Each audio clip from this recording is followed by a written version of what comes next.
시청자 여러분 안녕하십니까. 제이파크TV입니다. 지금 국내의 이름이 알만한 기업들도 현금 확보에 상당한 신경을 쓰고 있습니다. 그만큼 기업의 현금 흐름은 기업을 운영하는데 상당한 역할을 하고 있는 것입니다.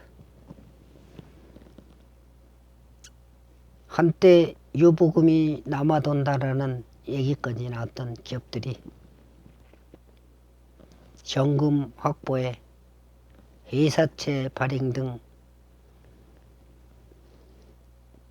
열을 올리고 있는 것은 그만큼 기업 경영 환경이 악화되었다고 할 수 있겠습니다. 쌍용 자동차 대주주인 인도 마힌드라 그룹이 신규 자금 지원 계획을 철회했습니다. 한때 티볼리라는 자동차를 잘 판매할 때만 해도 쌍용이 살아날 것 같았었는데 티볼리가 조금 인기를 끌 때 해직자 재고용을 갖다 노조가 들고 나오는 등 노사 관계가 깔끔하지 못하면서 다시 기업은 12분기 연속 적자를 기록하게 됩니다. 그동안에 마힌드라 그룹은 6,500억이라는 고금을 쌍용차에 투입을 했지만 회사가 희생할 기미가 보이지 않자 모사도 모기업도 자금 경색을 겪는 영향도 있기 때문에 2,300억 신규 투입을 처리한 것으로 보입니다. 아무튼 기업은 경영자와 노동자가 기업 환경에 기업 사정에 따라 서로 양보하고 화합하고 타협해야 되는데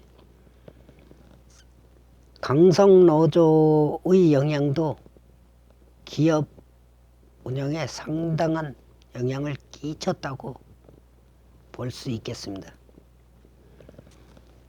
기업이 어느 한쪽만의 이익을 갖다 요구하게 되면 잘 굴러갈 수가 없는 겁니다. 우선 기업이 살아있어야 노동자도 사는 것이기 때문입니다. 지금은 구조조정을 해야 될 위기에 몰려있는 쌍용 자동차.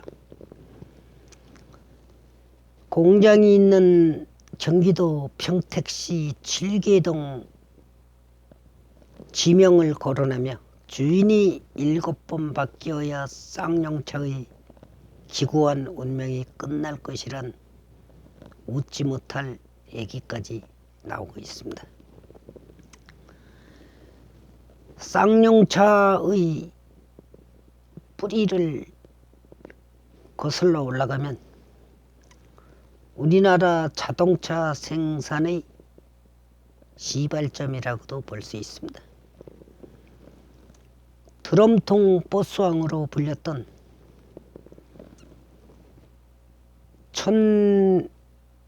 2018년 5월 27일 착고한 고 하동환 환원그룹 회장이 1954년 설립한 하동환 자동차 제작소가 그 모태입니다. 당시 월남에 버스를 수출할 정도로 기술력을 인정받았지만 1967년 정부의 자동차 산업 계열화 정책으로 신진자동차에 인수가 됩니다. 신진자동차는 현재 한국 GM을 말하는 겁니다. 1977년 사명을 동아자동차로 바꾸고 한국인은 할 수 있다. 코리안 캔더의 줄임말인 코란도를 출시하며 국산 지프차 시대를 열어갑니다. 86년 쌍용그룹에 인수된 뒤엔 무스, 렉스턴 등 대형 스포츠 유틸리티 차량을 선보이며 원조 SUV 명가로 자리 잡습니다. 대형 세단 체험행까지 내놓으며 승승장구하던 쌍용차는 1997년 외환위기를 맞아 흔들리게 됩니다. 그룹이 경영난에 빠지면서 쌍용차는 1998년 대우그룹에 흡수됩니다. 그러나 1999년에는 대우그룹마저 해체돼 채권단 관리를 받게 되죠. 2004년 중국 상하이 차에 팔렸지만 내리막길을 피할 수 없었습니다. 상하이 차는 쌍용차가 금융위기 여파로 판매 부진에 시달리자 2009년 법원에 법정관리를 신청합니다. 이 과정에서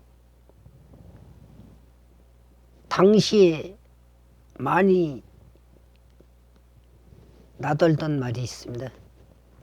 기술만 빼먹고 쌍용차를 버렸다는 먹튀 논란이 확산되죠.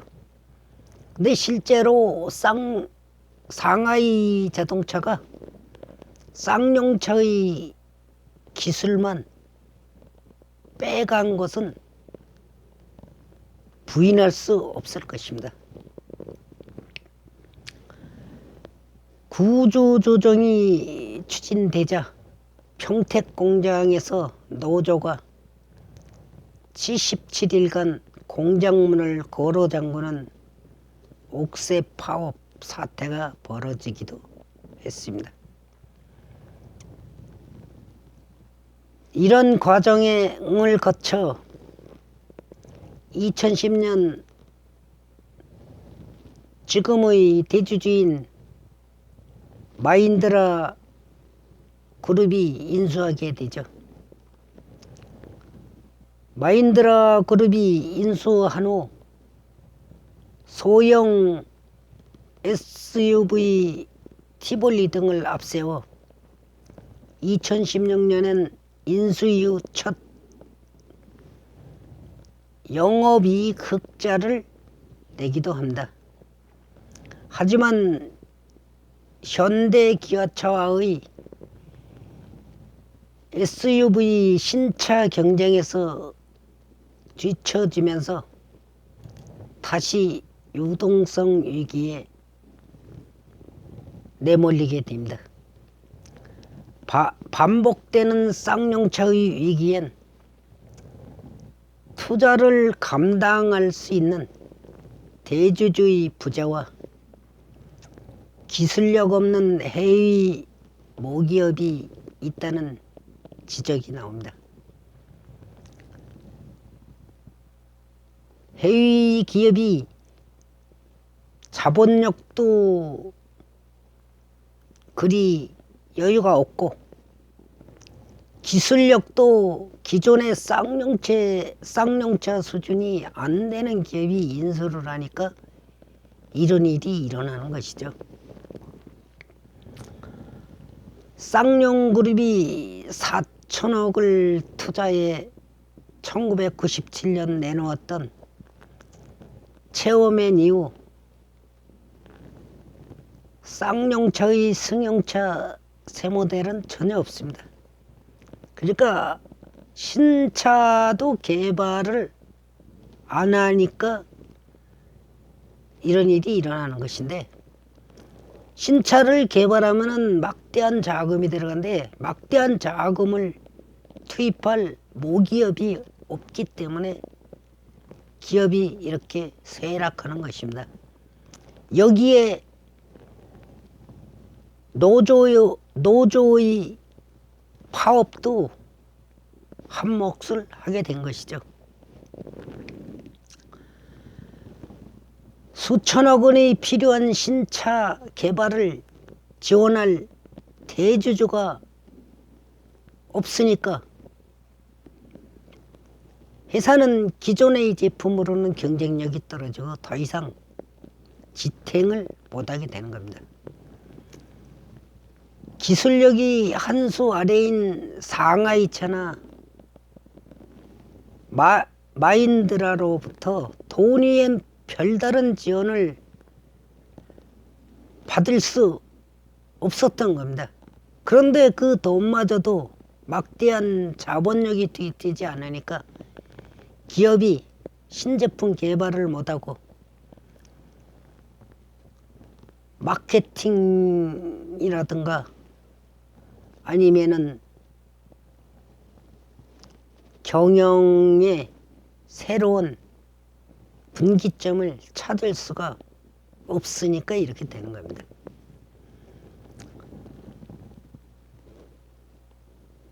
글로벌 자동차 메이커가 대주주인 한국 GM과 르노 삼성이 신차 플랫폼은 물론 전기차 등 미래차 기술도 함께 개발하고 있는 것과는 대조적이라는 것이 대체적인 판단입니다. 그래도 쌍용차 수준의 실적을 올리던 기아, 현대차를 제외하고 3, 4, 5위는 국내 조립 완성차 3, 4, 5위는 거기서 거기였었거든요. 거기서 거기였던 것 중에 GM과 르노 삼성은 그래도 모기업이 튼튼하기 때문에 건재할 수가 있었던 겁니다. 이 쌍용 자동차의 그동안에 우리나라 자동차 산업에 기여한 것을 보면 참 안타까운 일이기도 합니다. 하동안 자동차로 시작된 쌍용 자동차가 한때는 동아자동차 시절 서울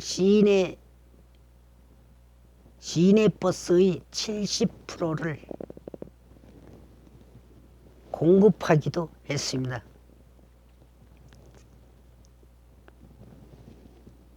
우리 손으로 만든 드럼통을 두들겨서 만든 차로 우리의 자긍심과 기술력을 보였던 하동안 자동차, 동아 자동차, 신진 자동차, 대우그룹을 거쳐 쌍용에 넘어간 이후 지금 존폐기로에 서 있는 쌍용 자동차를 보면 경영자와 노동자, 노사가 회사를 살리는 길이 어떻게 해야 되는가를 잘 보여주는 사례라 할 수 있겠습니다. 우리나라의 자동차 산업의 발판을 만들었던 쌍용 자동차의 잔혹사를 보면 왠지 개운한 마음이 들지 않습니다.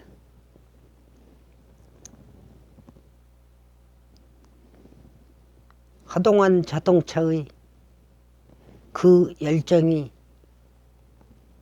쌍용 자동차에는 없는 것 같아 씁쓸하기만 합니다. 시청해 주셔서 감사합니다.